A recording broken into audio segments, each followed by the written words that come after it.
देखिए, हरियाणा की बीमा कंपनियों के लिए 3 क्लस्टर बने हुए हैं। उसमें क्लस्टर 1 में agriculture insurance company of India है। 2 को भी उसने अलॉट किया था, लेकिन वहाँ पर कोर्ट की वजह से जो है उसने काम करने से मना कर दिया। बीमा किसानों ने कटवा रखा है। 3 क्लस्टर में कोई और कंपनी आ गई है, और अगर वहाँ कंपनी काम नहीं करेगी तो हम अपने विभाग के द्वारा किसानों की उसी राशि का बीमा खुद करेंगे। किसान भाइयों को चिंता करने की जरूरत नहीं है। अगर कंपनी बीमा करती है तो ठीक है, कंपनी बीमा नहीं करती तो हमारा विभाग जो है उसका बीमा करेगा। प्रीमियम तो वही रहेगा। बीमा की परसेंटेज होती है।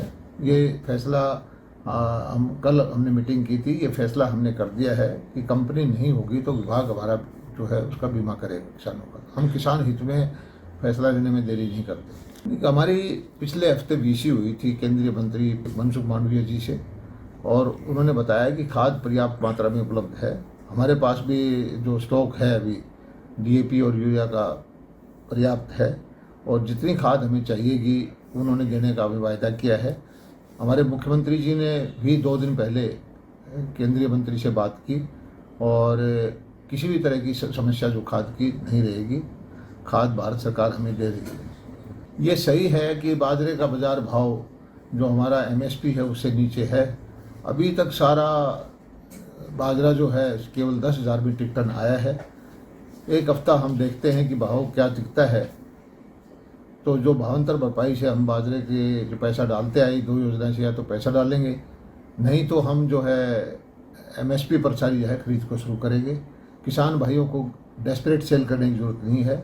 आपको जो हमारा एमएसपी का रेट है वो पूरा सरकार देगी, चाहे भावांतर भरपाई से दे या बाजरे का खरीद करके दे। धान की हमने भारत सरकार से परमिशन मांगी है कि हमारे हरियाणा के अंदर वैसे 1 अक्टूबर को सेल परचेज शुरू होती है।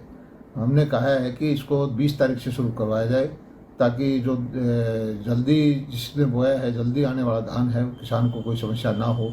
तो इसकी भी हमने पूरी तैयारी शुरू कर दी है, और हमारी पूरी उम्मीद है कि परमिशन आते ही हम इस बार जल्दी जो धान की खरीद को शुरू करेंगे। हमने प्रार्थना की है भारत सरकार से कि हमें 20 तारीख से खरीदने की इजाज़त दी जाए। देखिए, हरियाणा की बीमा कंपनियों के लिए 3 क्लस्टर बने हुए हैं।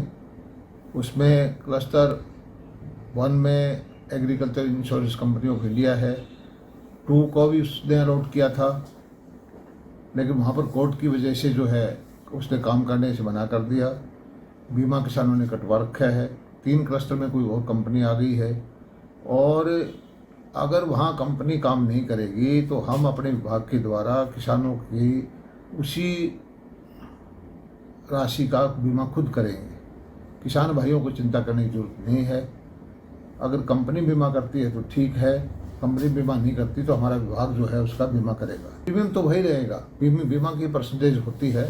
ये फैसला हम कल हमने मीटिंग की थी, ये फैसला हमने कर दिया है कि कंपनी नहीं होगी तो विभाग हमारा जो है उसका बीमा करेगा किसानों का। हम किसान हित में फैसला लेने में देरी नहीं करते। हमारी पिछले हफ्ते वीसी हुई थी केंद्रीय मंत्री मनसुख मांडविया जी से, और उन्होंने बताया कि खाद पर्याप्त मात्रा में उपलब्ध है। हमारे पास भी जो स्टॉक है अभी डीएपी और यूरिया का पर्याप्त है, और जितनी खाद हमें चाहिएगी उन्होंने देने का भी वायदा किया है। हमारे मुख्यमंत्री जी ने भी 2 दिन पहले केंद्रीय मंत्री से बात की, और किसी भी तरह की समस्या जो खाद की नहीं रहेगी। खाद भारत सरकार हमें दे रही है। ये सही है कि बाजरे का बाज़ार भाव जो हमारा एमएसपी है उससे नीचे है। अभी तक सारा बाजरा जो है केवल 10,000 मीट्रिक टन आया है। एक हफ्ता हम देखते हैं कि भाव क्या दिखता है, तो जो भावांतर भरपाई से हम बाजरे के जो पैसा डालते आए 2 योजना से, या तो पैसा डालेंगे, नहीं तो हम जो है एमएसपी पर सारी जो है खरीद को शुरू करेंगे। किसान भाइयों को डेस्परेट सेल करने की जरूरत नहीं है। आपको जो हमारा एमएसपी का रेट है वो पूरा सरकार देगी, चाहे भावांतर भरपाई से दे या बाजरे का खरीद करके दे।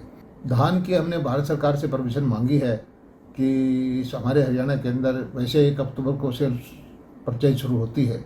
हमने कहा है कि इसको 20 तारीख से शुरू करवाया जाए, ताकि जो जल्दी जिसने बोया है, जल्दी आने वाला धान है, किसान को कोई समस्या ना हो। तो इसकी भी हमने पूरी तैयारी शुरू कर दी है, और हमारी पूरी उम्मीद है कि परमिशन आते ही हम इस बार जल्दी जो धान की खरीद को शुरू करेंगे। हमने प्रार्थना की है भारत सरकार से कि हमें 20 तारीख से खरीदने की इजाज़त दी जाए।